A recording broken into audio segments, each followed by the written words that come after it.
Kokias ligas gydo neurologas? Neurologas gydo labai įvairias ligas. Tačiau pirmiausia, jei kas nors jūs kamuoja, kreipkitės į savo šeimos gydytoją. Nes dažnai pas neurologą ateina žmonės, sergantys skydliaukės ligomis, cukriniu diabetu, kurie tiesiog pradeda reikštis kai kuriomis nervų ligomis – polineuropatija, nerimu, agresija ir panašiai. Kokias ligas vis dėlto gydome?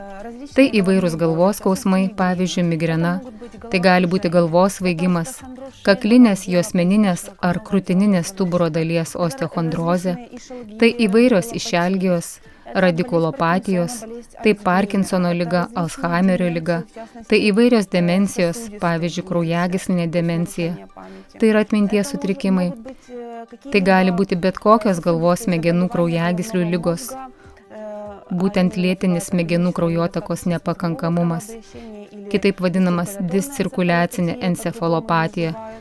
Taip pat tai gali būti epilepsija, episindromas, tai gali būti kaukolės ir smegenų traumos, tai įvairūs stuburo sužalojimai, įvairios galvos traumos, tai įvairių periferinių nervų, pavyzdžiui, alkūninio ir stipininio nervo, sėdimojo nervo, pažeidimai arba mitybos sutrikimai.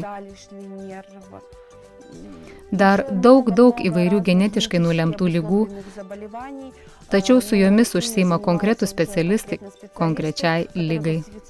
На конкретном заболевании.